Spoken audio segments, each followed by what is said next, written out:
بسم الله الرحمن الرحيم. بسم الله الرحمن الرحيم. إن الحمد لله نحمده ونستعينه ونستغفره ونعوذ بالله من شرور أنفسنا ومن سيئات أعمالنا. من يهده الله فلا مضل له ومن يضلل فلا هادي له. وأشهد أن لا إله إلا الله وحده لا شريك له. وأشهد أن محمدًا عبده ورسوله صلى الله عليه وعلى آله وصحبه أجمعين. أما بعد. دوستو، آج اس نشست میں ہم جن چیزوں پر روشنی ڈالنے کی سعادت حاصل کر رہے ہیں، میں سمجھتا ہوں کہ ان چیزوں کا بیان کرنا اور لوگوں کو سمجھانا یہ نہایت ضروری ہے۔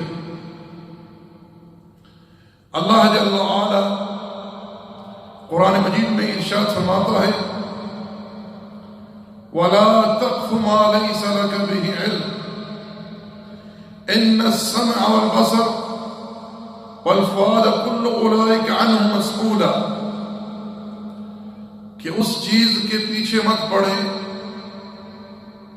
جس کا آپ کو علم نہیں، ایسی چیز کے متعلق گفتگو نہ کریں جس کا تمہیں علم نہیں، کیونکہ بے شک کان، آنکھ، ان سب سے بات پرس ہوگی اور دل سے۔ آج بالخصوص جبکہ سوشل میڈیا جو ہے اس کا استعمال عروج پر ہے، فیس بک پر، ٹویٹر پر، واٹس ایپ پر، انسٹاگرام پر ہر بندہ داعی بنا ہوا ہے، دعوت کا کام کر رہا ہے۔ اس میں کوئی شک نہیں کہ دین کی دعوت بڑا عظیم عمل ہے، اتنا عظیم عمل ہے جس کے متعلق رب فرماتا ہے: وَمَنْ أَحْسَنُ قَوْلًا مِّمَّنْ دَعَا إِلَى اللَّهِ وَعَمِلَ صَالِحًا وَقَالَ إِنَّنِي مِنَ الْمُسْلِمِينَ۔ سے بڑھ کر اچھی بات کس کی ہو سکتی ہے کہ جو شخص اللہ تعالیٰ کی طرف لوگوں کو دعوت دیتا ہے اور خود بھی نیک عمل کرتا ہے اور کہتا ہے کہ میں فرما برداروں میں سے ہوں، بڑی عظیم بات ہے۔ لیکن سوال یہ اٹھتا ہے کہ جس چیز کی لوگ تبلیغ کر رہے ہیں، کیا وہ چیز اتھینٹک ہے؟ اس بارے میں علم ہے کہ جس چیز کو میں آگے پہنچا رہا ہوں یہ احادیث کے ذخیرے میں موجود ہے، سند صحیح ہے، قرآنی آیات کا ترجمہ ہے کہ یہی ترجمہ قرآن کے اندر ہے، یہی ترجمہ قرآن کی آیت کے مطابق ہے، موافق ہے، تفسیر بیان کر رہے ہیں۔ کیا یہی تفسیر امت سلف میں سے کسی نے بیان کی ہے؟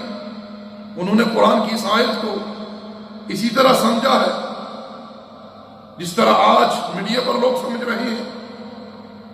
یہ باتیں سب سوچنے والی ہیں، غور والی ہیں، سمجھنے والی ہیں۔ لیکن افسوس اس بات کا ہے کہ اگر آج کسی کے پاس ایک میسج آیا ہے، مثال کے طور پر حدیث لکھی ہوئی ہے، نبی علیہ السلام نے فرمایا جو یہ کرے گا اسے اتنا اجر ہے، نیچے کسی نے لکھ دیا صحیح مسلم۔ اب بھیجنے والے ماشاءاللہ دے مارتے 4.5 بھیج رہے ہیں پھر اوپر کیا لکھتے ہیں؟ بس مسلمان ہی شیئر کریں گے، جو قرآن کے ماننے والے وہی شیئر کریں گے، جو حدیث کے ماننے والے ہیں وہی شیئر کریں گے۔ ہاں اسی ہو رہا ہے، جو شیئر نہ کرے وہ قیامت کے دن اس طرح اٹھایا جائے۔ کیا بات ہے بھائی، یہ تو دیکھ لو کہ جو بات آپ لوگوں کو بھیج رہے ہیں یہ حدیث کے اندر موجود ہے، اللہ کے رسول کا فرمان ہے۔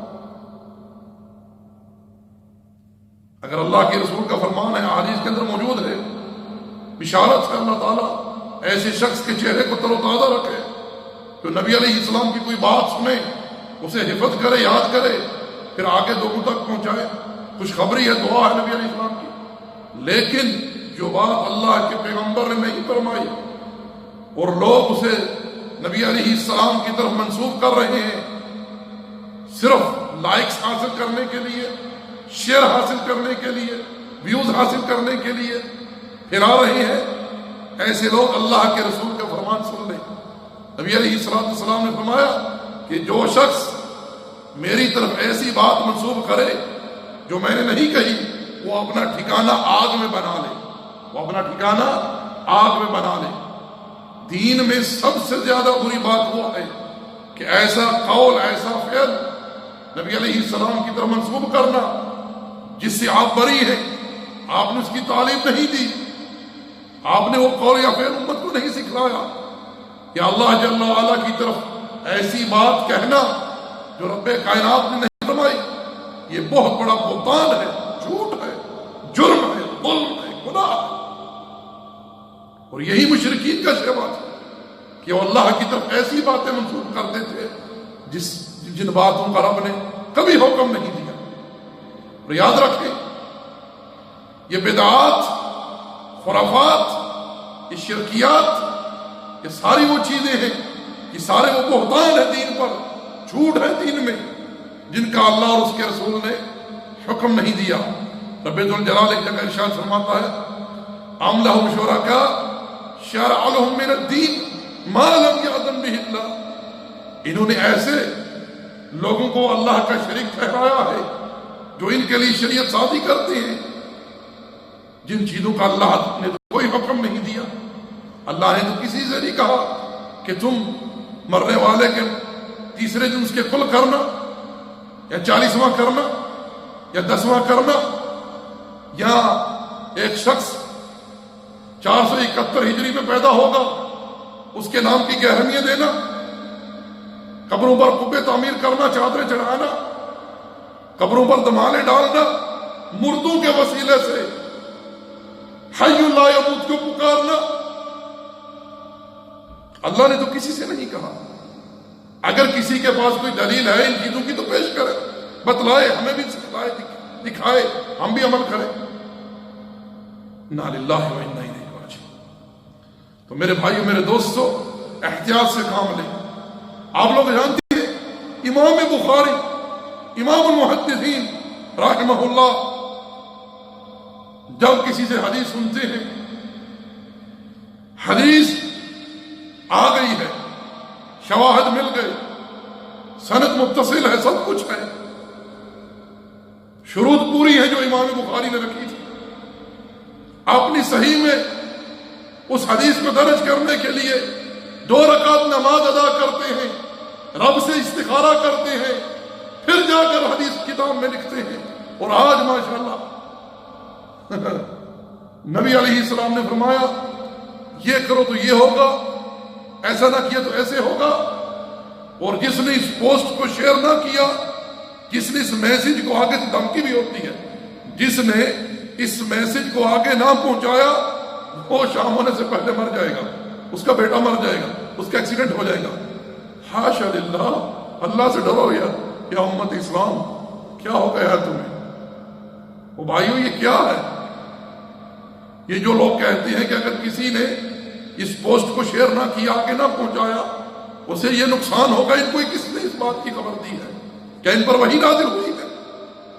امام مالک رحمہ اللہ، امام دار الحجرہ، لوگوں کے وفود آتے ہیں امام کے پاس، مسائل لے کر 100 پوچھتے ہیں تو 95 کے بارے میں کہتے ہیں لا ادری لا ادری لا ادری.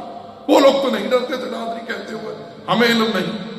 آج اگر کسی سے سوال پوچھا جائے, جواب دینا ہے, چاہے صحیح ہو غلط دینا ہے. سبحان اللہ. لا ادری نہیں کہتے, کہتے ہیں انا ادری, میں جانتا ہوں, پتہ ہے مجھے. او بھائیو, اگر جس چیز کا علم نہیں ہے مت کہے مجھے علم ہے. اس میں عزت زیادہ ہے, اس میں احتیاط زیادہ ہے. آپ نے ایک بات نہیں پتا اور کہہ دی مجھے پتا ہے, اور پھر غلط کہا, اس کو کہتے ہیں جاہل مرکب. ایک بندہ کہتا ہے نا مجھے پتا نہیں, مجھے علم نہیں ہے, اس کی حد تک محدود ہے, کچھ نہیں ہوا, اس پر کوئی وبال نہیں ہے. لیکن جس نے کہا مجھے پتا ہے لیکن پتا نہیں تھا اور غلط کہا, یہ جاہل مرکب ہے. بات سمجھے؟ تو میں عرض یہ کر رہا تھا, احتیاط سے کام لیں, احتیاط سے کام لیں. صحابہ کرام ڈرتے تھے نبی علیہ السلام کی طرف کوئی بات کہتے ہوئے. جناب عمر کے سامنے اگر کوئی کہتا اللہ کے رسول نے فرمایا ہے, سے کہتے جاؤ گواہ لے کر آؤ. صحابی سے کہتے ہیں جاؤ گواہ لے کر آؤ کہ اللہ کے رسول نے یہ بات فرمائی تھی. اتنا احتیاط وہ لوگ برتتے تھے. تو آج بالکل احتیاط نہیں ہے. اللہ کے لیے میرے بھائیوں, اس کی خوشنودی کے لیے ذرا تحمل سے, تحمل سے, تدبر سے, تفکر سے کام لیں, اور دین کے معاملے میں اتنے آگے مت نکل جائیں. اور جو بات آپ لوگوں کے سامنے آتی ہے اسے پہلے جو راسخین فی العلم ہیں, علماء ہیں, مشائخ ہیں, ان کے سامنے پیش کریں, ان کو بھیج دیں, چیک کریں, ان سے مشورہ لے لیں. اگر وہ اس چیز کو اتھینٹک کرتے ہیں کہ یہ صحیح ہے, اسے شیئر کریں. اسی طرح کوئی بدعتی ہے, خرافاتی ہے, وہ شرکانہ عقائد کا وہ حامل ہے, ایک صحیح بات کہہ رہا ہے, میں گزارش کروں گا تمام صحیح المنہج لوگوں کو کہ اس کی صحیح بات کو بھی لوگوں میں مت پھیلائیں.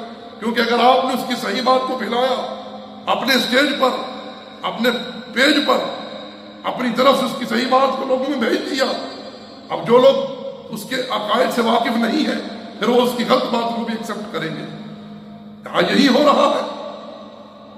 میں نے کئی اہل حدیثوں کے پیجز دیکھے ہیں, صفحات دیکھے ہیں فیس بک پر. جناب وہ یہ دیکھو جی بریلویوں کا مولوی بریلویوں کے بارے میں کیا کہہ رہا ہے. دیکھو بھائی, اللہ کے بندو, وہ جو کہہ رہا ہے وقتی طور پر اس کا رد کرا ٹھیک ہے, لیکن تمہارے اسٹیج سے اس کی یہ بات نشر ہو رہی ہے, کل لوگوں کے لیے خطرناک ثابت ہوگا. لوگ کیا پتا ہے, لوگ سمجھیں گے یار انہوں نے اس کی بات نشر کی تھی تو بتا ٹھیک ہے, اتھینٹک ہے, اس سے آگے پہنچاؤ, اس سے لو, اس سے قبول کرو, اس کو بلاؤ, اس سے سنو, اس کی سناؤ لوگوں کو. تو اللہ تعالیٰ کی خوشنودی کے لیے احتیاط کریں ہر بات کو. آج لوگوں کو سیکھنے کی فکر نہیں ہے, سکھانے کی فکر ہے, پڑھنے کی فکر نہیں ہے, پڑھانے کی فکر ہے. ہاں, خود کبھی اکثر لوگ خود پوسٹ پڑھتے نہیں ہیں, سنتے نہیں ہیں, سیدھا آگے بس. بھائی خود تو پڑھ لیں. اللہ تعالیٰ فرماتا ہے لما تقولون ما لا تفعلون. پہلے ذرا خود بھی تو فکر کر لو. یہاں پہنچانے کے اوپر گرفت نہیں ہے, گرفت اس بات پر ہے کہ تم خود کیوں نہیں عمل کرتے, خود بھی تو عمل کرو نا. وما علینا الا البلاغ. صلی اللہ علیہ نبی محمد وعلی آلہ